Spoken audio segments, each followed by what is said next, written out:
Parashat Tzav details the consecration of the Mishkan. The Mishkan, which ultimately evolved to be the Mikdash, the temple. Now, through Avram Avinu, monotheism spread throughout the world. However, even nowadays, temples, by and large in the world, are idolatrous. They have idols and statues inside of them. In fact, a monotheistic temple sounds almost like an oxymoron.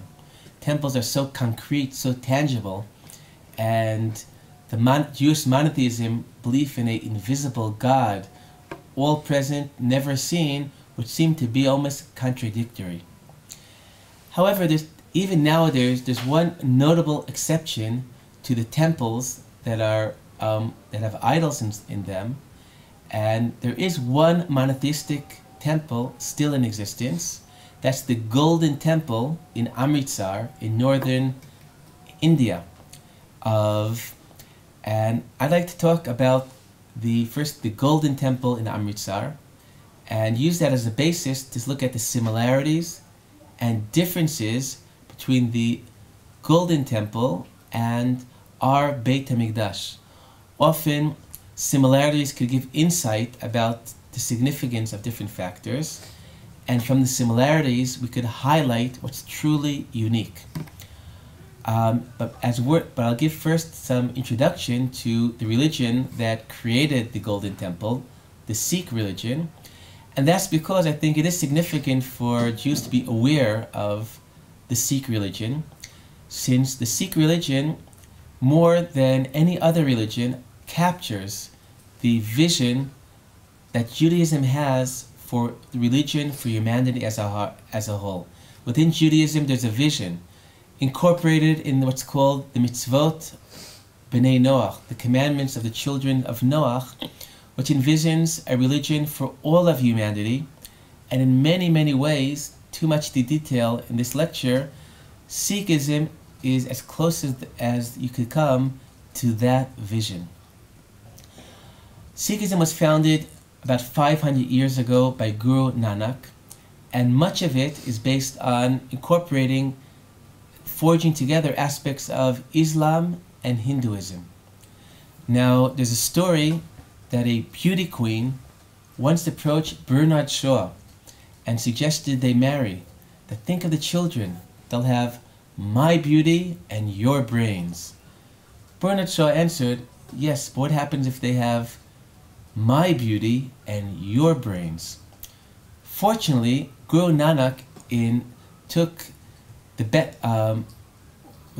best parts of each of these religions and freed himself from many aspects in these religions that certainly from a Jewish vantage point were very problematic.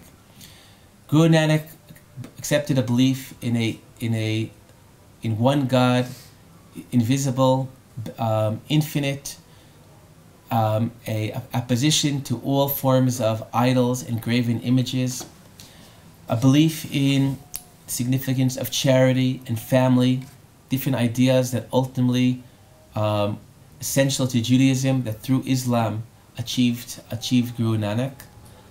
But at the same time, and this allowed him to free himself from many of the what's seen as negative aspects of Hinduism, the caste system that sees people divided up into different levels that can interact with one another, the idolatry within Hinduism. On the other hand, Guru Nanak took from the Eastern religions more of an openness to others. He doesn't have the jihad of Islam, nor the belief salvation is only within the church of Christianity, allowing them to be more open to others and focus on essential base values and not on the externalities of what particular religion you are aligned with. Now, the Golden Temple, so what is the Golden Temple? What is a monotheistic temple? If there's no pictures and no statues. What's fascinating is the heart of our Beit HaMikdash is the Holy of the Holiest, is the Aron, the Ark. And in the Ark is the original copy of the Torah given by God to Moshe. The heart of the Golden Temple is the original copy of the Guru Granth Sahib, the book of Sikhism that teaches how to live your life. So we have a temple, a monotheistic temple is based not on a depiction, a statue, but rather on a book that guides each of our lives. And in the Golden Temple, they're constantly reading from the book. There are elders wearing white garments, musical instruments as the reading's going along, reminiscent of the Levi'im and their music in the Beit HaMikdash. Another aspect of the Golden Temple, it's open for all, for Sikhs and non-Sikhs, as our Beit HaMikdash, which is a Beit Tfilah L'Kol Amim, a house of prayer for all, open to men, women, Jews and not Jews. The equality also is reflected in the fact that in entering the Golden Temple, you're given a portion of food. It looks like a piece of cholent from this big pot, which reflects that we could all eat together, which is as opposed to the caste system, that if you're not on the same level as the other people, you're not allowed to eat together. These are the similarities, but I'd like to highlight the differences, and from this to focus on what is the unique aspects of the Beit HaMikdash. Within Sikhism, there is not a belief in a specially holy day or special holy place. Judaism keeps the tension between a belief in God who's infinite, present everywhere, but nevertheless seeing that special times and special places. There's holiness of time and there's holiness of space. God is everywhere, but his manifestation changes from place to place. And the most essential, most manifest aspect, area of God's presence is in his temple, in Jerusalem, on the Temple Mount. And that what makes the Mikdash unique. And to respond to that special holiness means that there are aspects of the Mikdash that are accessible to all, but on the other hand, there are parts of the Beit HaMikdash which you need a special time, a special place, special preparations in order to enter. I'd like to share with you an anecdote that touches on the power of this aspect, that the holiness requires preparation.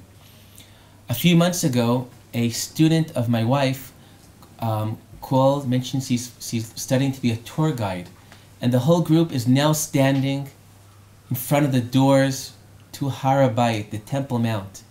And she asked my wife, can't she go in with all the other people? My wife hesitated before answering, and right away the student realized that the answer is going to be no. And my wife explained to her, she said, look, if Har HaBayit is a historical site, if it's a tourist attraction, then there's no problem to go in and out. But if you believe that this is a place of holiness, you must approach holiness only after the proper preparations. And for going up on Har HaBayit, the preparations include going to a mikvah and knowing what are the parts that you can enter and what are the parts that you cannot enter. A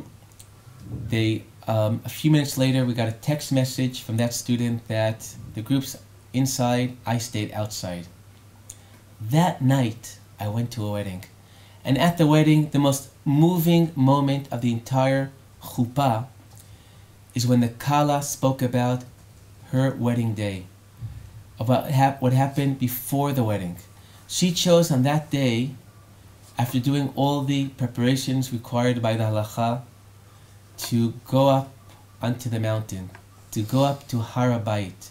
And she spoke about her feeling of the uniqueness of this day for her, of two processes which achieving their culmination, which in fact are, or truly arriving at the beginning. Entering the sanctity, the holiness of marriage, and on the same day going to the holiest spot within Judaism. And it's that standing apart from the holiness, the lack of all 724 accessibility that allows us to truly experience the presence of the holy. Shabbat Shalom.